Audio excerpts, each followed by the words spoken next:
Hey y'all, it's your girl Miriam. Welcome to Latina Mic Drop podcast. This week we're talking about telling our stories and why the hell we don't. What story that I hide for so many years because I thought people would judge me. Really, the first time I wrote in Latinas 100, I was really scared that my job would judge me and that they would say no, that I couldn't publish some of the accomplishments that I had within my role. And I really felt inclined to write about it because I knew that other people who were higher than me were going to begin to take credit for my work. And it was a collaborative effort in many ways, but in many ways, the idea stemmed from my creativity. And so I wanted to make sure that my story was told, but I had fear of people judging me. I had fear of el que dirán, right? What are people going to say about me? You're self-promoting yourself. You think you're all that. Te crees mucho. And I was just so scared. The truth is that sometimes you do need to request permission from the workplace depending on the type of information that you're sharing. And so I needed to do that the first time because I was talking about the EBRG and the creation of it and how many women I've helped and the development programs. And I was just so scared. I was scared out of my mind that my job would say no, that I couldn't participate in writing a story about me. And what I did is I ended up calling marketing and I ended up making the submission and showing them what I had worked on. And then what happened was that it ended up being totally fine. They were like, please, there's other people who share really inappropriate, sensitive, confidential information. And this isn't that type of thing. So sometimes we make it bigger than it really is. And asking for approval, permission is very hard. When you know that the other person is going to read it, you often are scared of what they're going to think about you going forward. And I was really scared of coming across as self-promoting and egotistical and abrasive, right? Like not giving credit to other people. I was so afraid of that. And it was really hard, but I was so drawn to writing my story in the book that I just needed to see what it was. And once I did that one story and I got approved and everything like that, and I was able to do it, then I figured out, right, how it is that I can go ahead and continue and what is okay and what isn't, what I can talk about, what I can't talk about. Everything that I do is really my own interpretation, my story, my own thing. And so what happens is that in my experience from my childhood, my family, my identity, my career, my marriage, like there's so many different stories that are like too painful or too personal to share, right? Like for me, one that I wrote in my Tattoos and Pearls book was the casket story. In this story, I shared the story about my little sister who passed away before she turned 30 days old. My mom was not able to go in the car with my deceased sister and carry the casket. So the funeral owner said that they needed somebody from the family to go ahead and carry it. And guess who the hell was the one that did it? Yes, me. So when I think back to that story, it's really difficult to revisit that because it's so emotionally draining. And I remember taking time to say to myself when I wrote that story, like, this is effed up. How could I have gone through this? Like, is this really a story? Is this really real life? Did this really happen? And it was just so personal. And I think that that's why sometimes a lot of us that are first gen, we do things that maybe are shameful or embarrassing or that would probably make others look bad and say, damn, like, why are you saying that? Why are you sharing such a personal story? The reality is that it did happen. And the reality is that it is something that I went through. And it is something that changed me. It is something that made me look at life differently. It is something that had me in a lot of holding on to other people. Me sharing that story at 40 years old is actually what helped me see that I was holding on and I was helping people who were emotionally distraught and who were unable to carry their own accountability and decision making for their own decisions that they did that created the current environment that they were currently working in. And I was carrying that for them. When I made that realization of I don't know how old I was, 7, 8, 9, whatever the heck it was, I can't remember. But when I make that realization of what happened to me that day, and then what happened to me in my 40s, and my leadership style, and what I was doing, and how I had put myself in the same situation, and why that was okay, and why I felt that was okay to do. I'm thinking I'm being an empathetic leader. I'm thinking I'm being a great person. And I am, and I still do that. But that was taking it too far. That wasn't my baggage to carry. That wasn't for me to do. There's a line that you need to define to say this is the boundary and this is your responsibility and this is what you need to take on. This is what you signed up for. This is your job. This is what is done or not done. And you need to think about whether you're going to meet those expectations or not, right?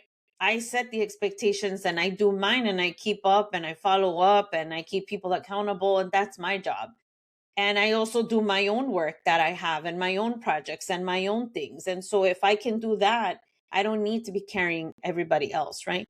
But those are the kinds of things that are very hard to share. There was a lot of things that were going wrong. There was a lot of things that were going wrong. There was a lot of things that were going wrong. And you always have to check yourself. I always say, always take a look at what your involvement is in the problem, because you are contributing to it too. Me keeping that hidden almost 40 years affected me so negatively and professionally was hurting me. So that's why sometimes it's hard as heck to revisit your stories and go back and tell them and write about them and share them. It's hard as heck. I'm not going to say it's not, because there are some stories that we've been through that are very difficult, and everybody has one. The level of difficulty and the level of hardship, like, who the heck are we to judge that? Like, if it was hard for you, it was hard for you, and that's it. That's all you need to know, right? And for me, it was really hurting me professionally, and I needed to get that out of my system. I needed to face that, and I needed to emotionally grow up from that moment.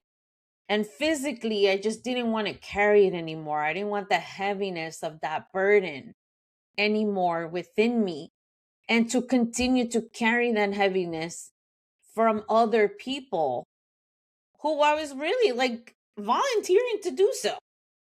And I'm thinking about that now and I'm like, damn girl, why were you volunteering to do that shit? That's not what you are there for. Like, no. Here's the thing, like, why do we hide our stories? Who taught us that some stories should stay in the family? It was always like, keep your stuff to you, like, don't start saying these things outside of the house, like, don't tell people. They're very private people, and privacy is fine and dandy, right? Like, that's why I remember Beyonce, and she would never talk about her relationship with Jay-Z. And I would think about that, like, should I be talking about my relationship? Should I keep that very private? Should I not talk about it? Right. So you see it in different ways. You see it at home, you see it in celebrities, you see it in so many different ways. And then you don't want these things to negatively affect you in your life and how you live. So you just start thinking about, well, maybe I just will keep it to myself. And like my wife says, better safe than sorry. But sometimes it's not true. Like, to me, it's like, well, maybe there is a reason to share, right? Like, and many of us were rewarded for being strong instead of being honest. So that casket moment for me, right? I'm pretty sure that my mom is grateful and happy that I was a strong person. She actually told me one time, I don't understand how you are so strong. Girl, I didn't have a choice. I didn't have a choice. Did I have a choice to be other than that? No, I didn't. I didn't have a choice to grieve my sister dying. I didn't have a choice to sit there and cry. I didn't have a choice. I didn't have a choice. I didn't have an opportunity to let my feelings out. I didn't have an opportunity to do anything like that. And sometimes, have you ever said it wasn't that bad about something that actually changed your life? I think that's what I was seeing throughout all those years. Like, it wasn't that bad. My childhood wasn't that bad. My experiences weren't that bad because I had a lot of good in it. My grandparents were like our saviors. My grandparents were like my parents to me. My grandpa was like a father figure to me. They took us out. They gave us, they took us to the beach every Sunday, like in the summer. We went to the park together. They took us to Kmart and brought us, anything that we wanted, a toy. They brought us pizza every Friday. Like, they brought me my sweaters and Nike sneakers when they had an opportunity. Like, they did so much as well that sometimes I say to myself, it wasn't that bad. But then when you go back and you revisit those stories, you're like, shit, that should change my life. Those stories are the ones that actually made me who I am. And those are the stories that make me powerful, that make me strong. But at the same time, right? Like, I need to start thinking about, is sharing them actually a good thing or a bad thing? I can tell you that for all these years, me being able to share stories and share my pain, I have been able to hear other women tell me who have read my stories, I resonate with that. You showing me that you can is showing me that I can. I didn't realize that you went through that. I didn't realize we had so many similarities in how we grew up. Your story, your casket story is like my front door story, right? So they find themselves in the story. And that's what I want, is people not to feel alone in my storytelling. So women minimize their pain because 9 out of 10 times nobody's listening. Who the hell is acknowledging our fucking pain, right? We're women, we have babies, we have miscarriages, we have all kinds of things that happen. We minimize it because it's like, just keep going, just keep going, just get your ass up and keep going, right? Like, our culture is that, like, what are you crying about? What are you depressed about? What are you this about? It's like, get your ass up and go. Like, go do something, go work, go find something to do, and you'll be fine. And that's actually what gets rewarded. We never get an opportunity to sit there and cry and sit there and really feel our feelings or grieve the death of our kids or the death of our parents or the death of our family members or things like that. Like, a lot of times we have to be the strong ones. We're the ones who are filling out the paperwork, making the accommodations, checking the coordination, calling the people that need to be called, me having to hold the freaking casket, right? And first generation women, Latinas, LGBTQ plus women, and high achievers often become experts at hiding. I've said this before. I've hidden the fact that I was Mexican because I was called cheap labor. I've hidden the fact that I'm LGBTQ plus because my mom didn't accept me. So I knew that that made people really freaking uncomfortable. I hid the fact that I have all these great achievements because nobody fucking listens. Like, in my family, they don't care. A lot of them don't acknowledge it. They don't understand it. They don't even. I know so many women who are getting recognized by their peers and by other successful women as opposed to other people within their families. I see it. I know it. And so many of you have your parents who are grateful for you doing X, Y, and Z. And a lot of times it's because it's beneficial to them too. You moving forward, now you're able to help them back, right? Our culture is very different. They didn't have, and so then we are complementing what they didn't have. We are not like moving on with our lives and they're totally fine. No, we are still carrying them with us as we go forward.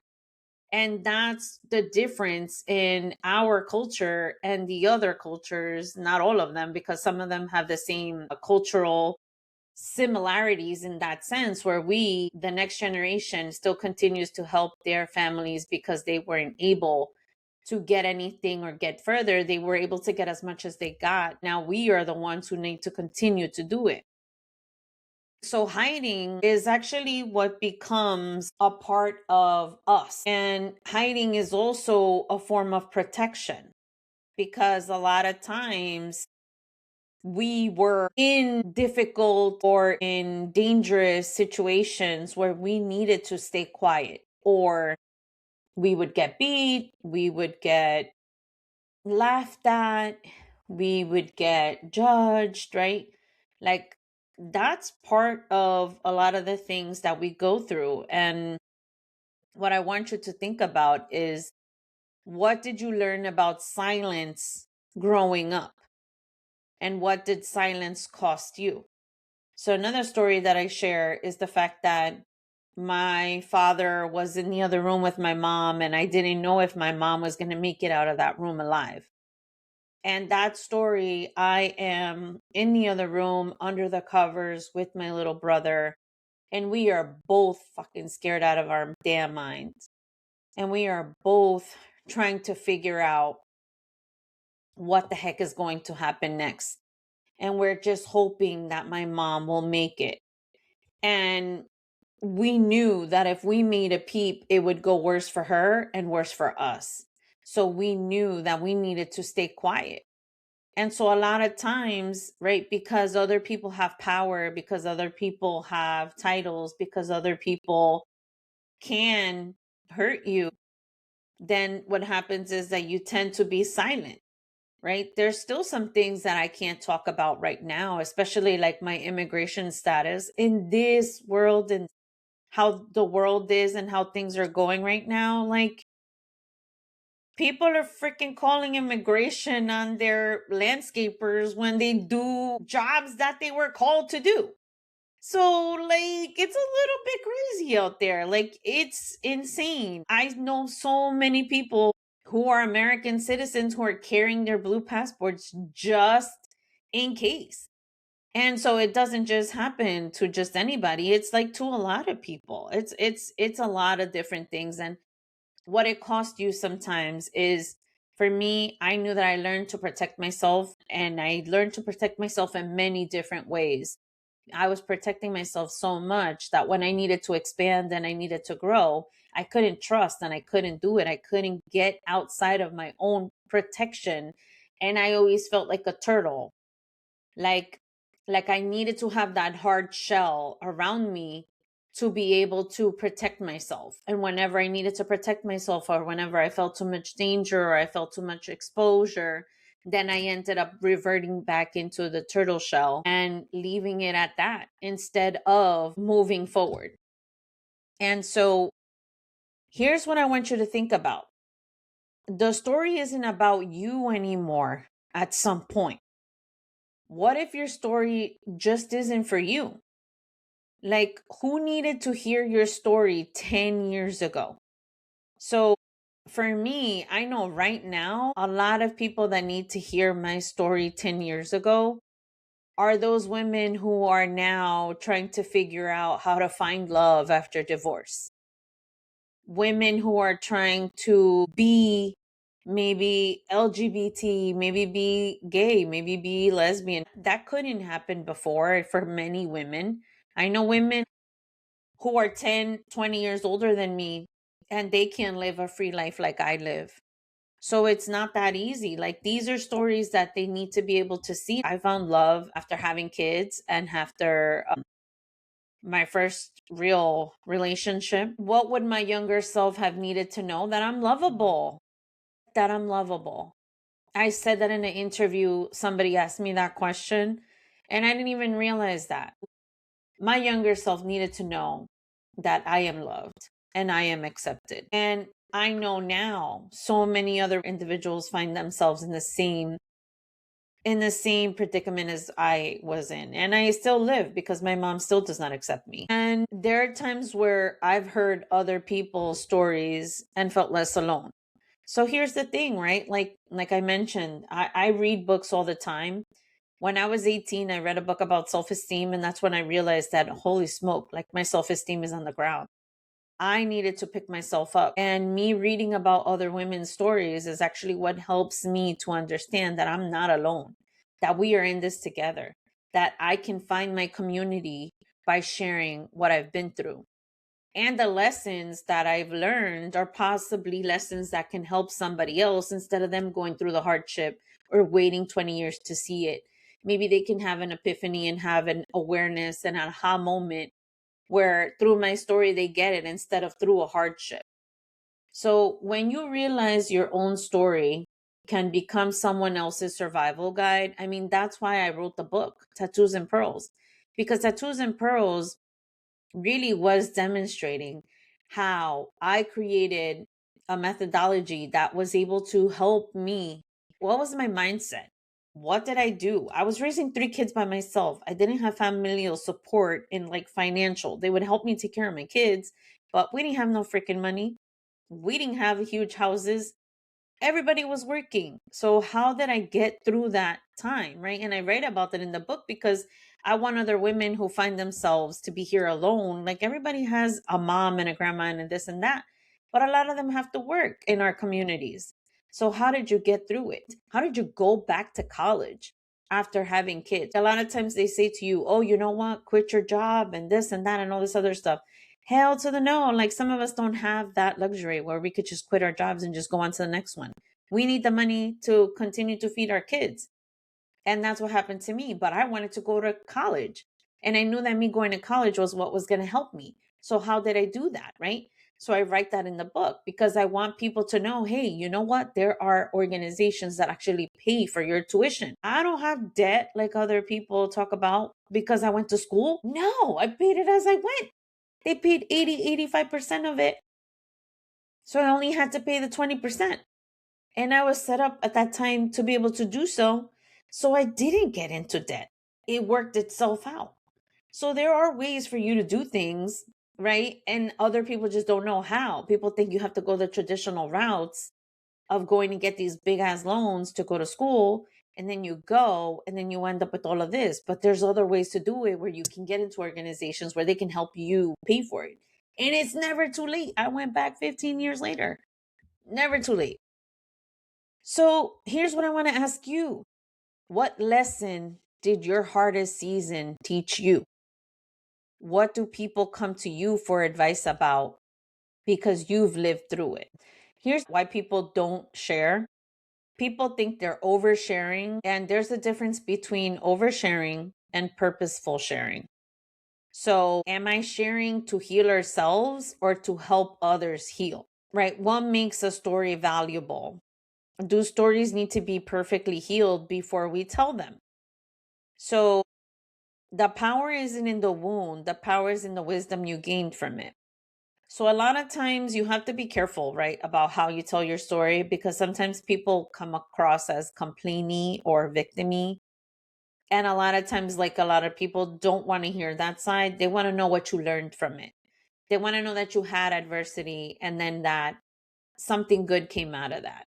So sometimes in our writing, we heal ourselves first and then we happen to heal others, right? So even when you write it, like me, the casket story, I wrote the casket story first and it helped me heal.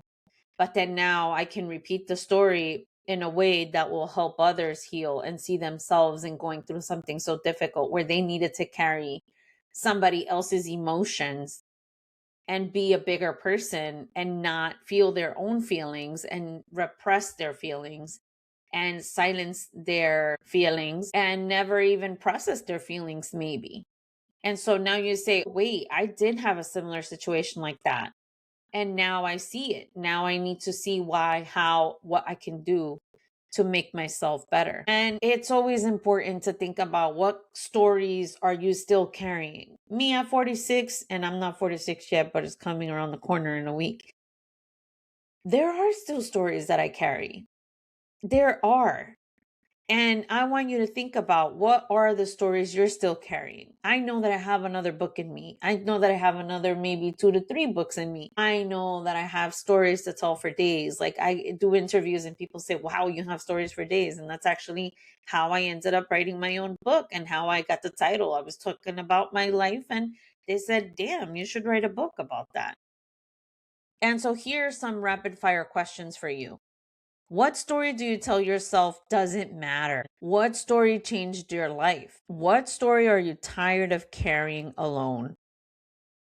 What lesson did you learn the hard way?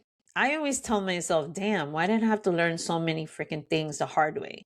Why couldn't I learn from a mentor, from a sponsor? What experience made you who you are today? What part of your life would surprise people the most? And what if the story you're most afraid to tell is the exact story someone else needs to hear? A lot of women think they need to write an entire book. They don't. Sometimes the most powerful thing you can do is tell one story, one lesson, one truth. That's exactly why we're creating the Chingona Playbook. Not because every woman needs to become an author, but because some stories deserve to live outside of us. And here's the thing. We have stories for days. Our families really never told us the stories. I always think, when I go back to Mexico and I go visit my grandma, that's one of the things I want to do. Like, I was always a curious Georgina or Georgette.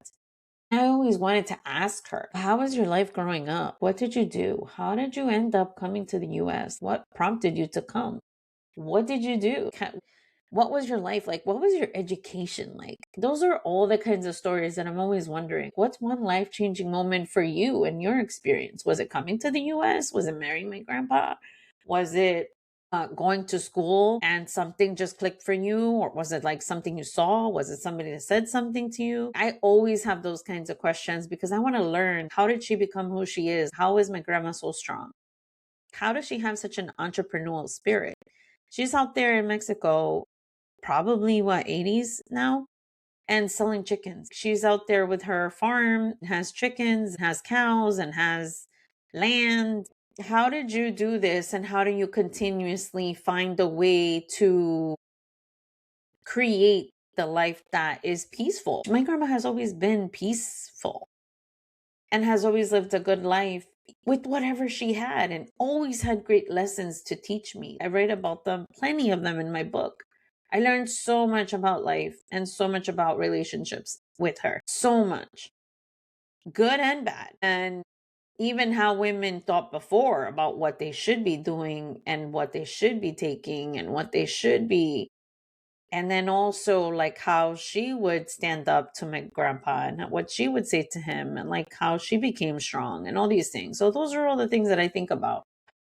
What story are you hiding? What story are you ready to share? I'm your girl. See you on the flip side. This has been Latina Mic Drop Podcast. Take care.